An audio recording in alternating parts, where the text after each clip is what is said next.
You've arrived. Hark! Your fire is dying, but the last embers will light the final fireplace and send your pot boy home. Can you do what you must? Naturally, you must. It is destined, and you will be loved and forgotten. The soothsayers have spoken the last words.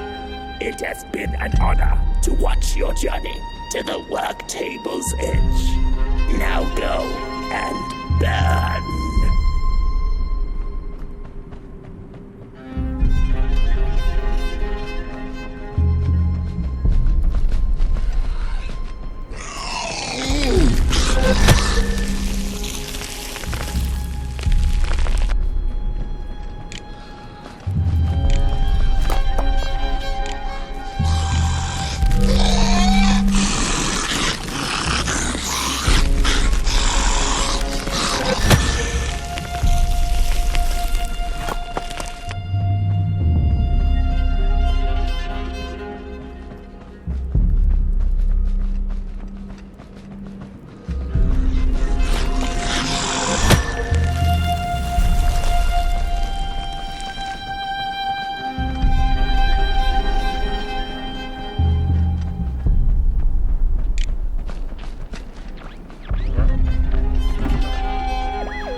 The first two-legged beings did prosper under the first sun, but it...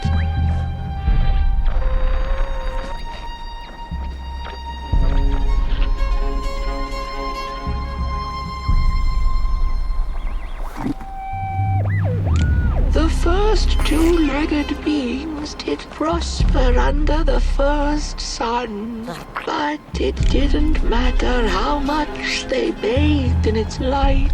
They craved more. They sought to cage the sun, harness its power, and make it theirs.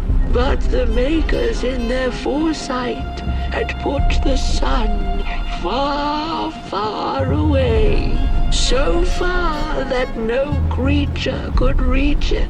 That's why, in their desperation, the two-legged ones began to collect matches, lighting them like minuscule suns of their own. But there are only so many matches in this world, and one day they'll run out, and they shall once again look to the sun.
had this wretched gut feeling like something was up, like something was on the way, a danger I never could have guessed. I figured that's just how I always feel, and my worries seldom come true.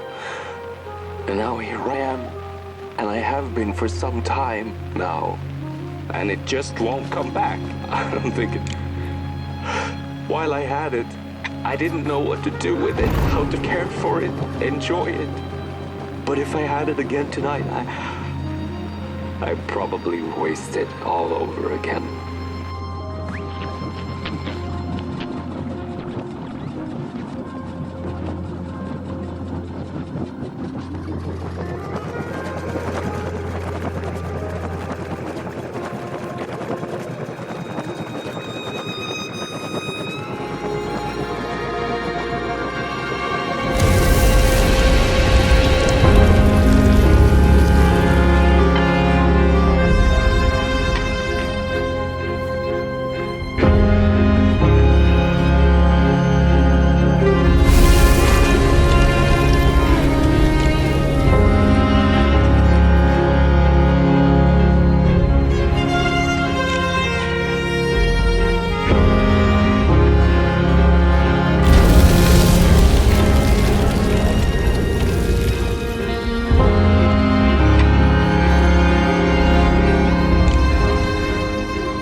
Once upon a time, some folk on the other side of this and that had the most strange and beautiful dream.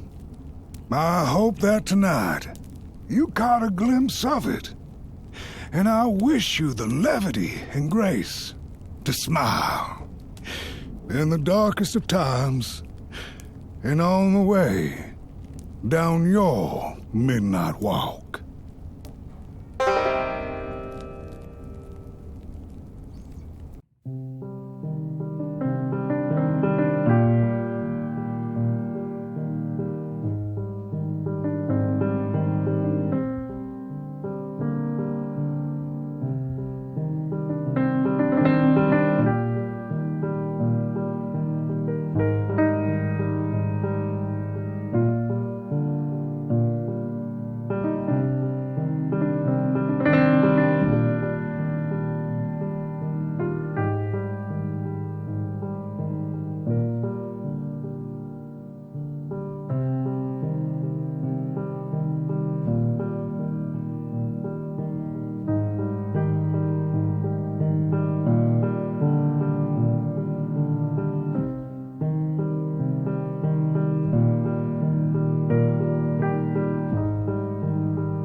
There was one star out that night, and it glowed a cold red. Who took the sun away?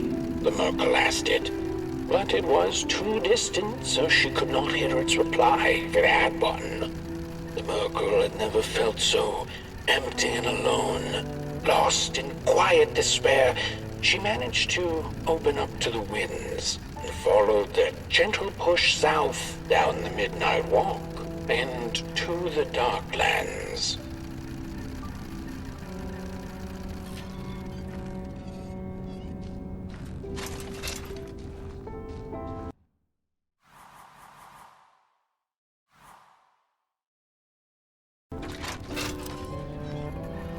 Along the walk, she met the old soul fisher with whom she'd shared many a teacup in her days. Is that the Merkle I see? Another decade, another teacup, eh? He chuckled, but the Merkle sure wasn't in the mood to discuss teacups. Who took the sun away, soul fisher? Surely it wasn't caught by your hook. After pondering for a good minute, the soul fisher answered, well, there have been whispers among the fish and corals about a loathsome, hungry Mulgrim roaming the swamps. Perhaps it knows. By the time the soul fisher looked up from under his big hat, the Merkle had already continued down the road.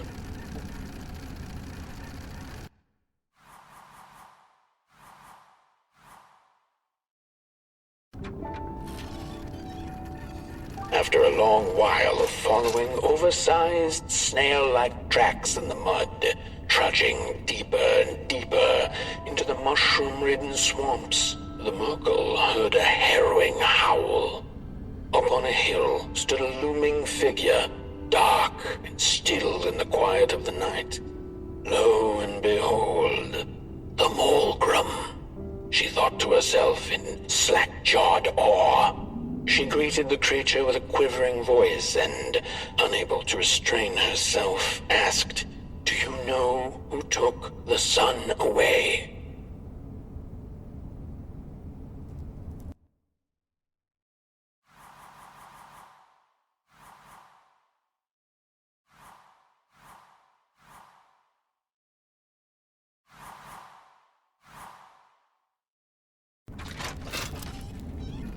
Talking to monsters had never been any Merkle's forte, but this meeting proved spectacularly disastrous. Barely escaping the gnashing teeth of the Mulgrim, she managed to escape by jumping into a lake, following its stream away from the swamps. Although the Mulgrim was far behind her, she could still hear its melancholy howl.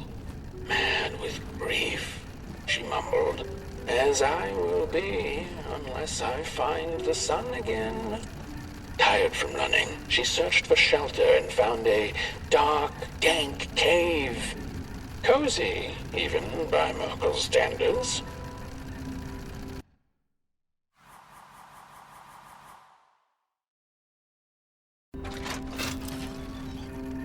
The wind blew cold in the cave, its whispers strangely soothing to the Merkle.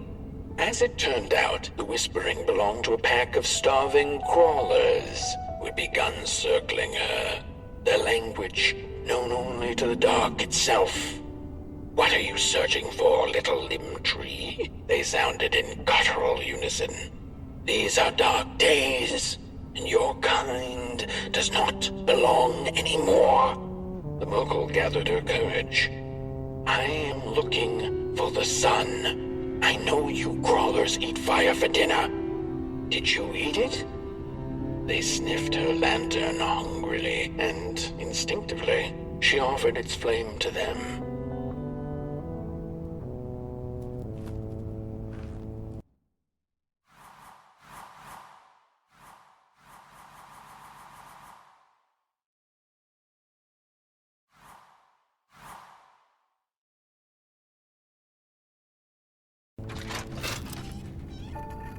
The crawlers cackled like mad chickens.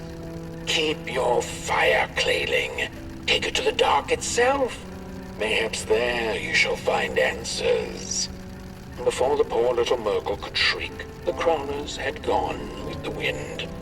Knowing not where to find the dark itself, well, everything looked pretty dark to her.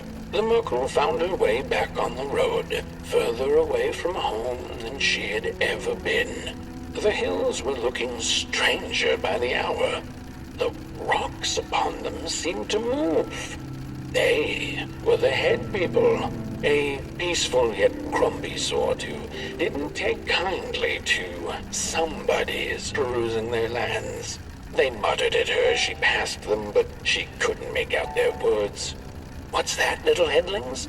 Are you saying you know who took the sun away?" But the heads only grunted and rolled away, back to the safety of their huts.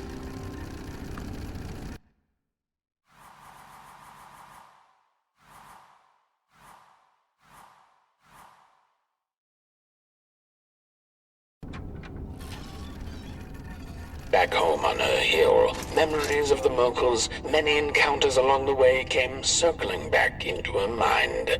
None of her new acquaintances had been able to answer her burning question, but they hadn't been a waste of time either. She knew not if the sun would return tomorrow, in another decade, century, or never. She knew now, however, that she didn't need to know. She had the dark, and in it, anything seemed possible. So busy with her search for answers, ever since she'd left home, she'd completely forgotten to look up. The stars twinkled in the night sky, and there were so many, and they kept her good company. If only a little rock-picking Merkel could know that the seemingly tiny stars were in fact thousands upon thousands of suns. The end.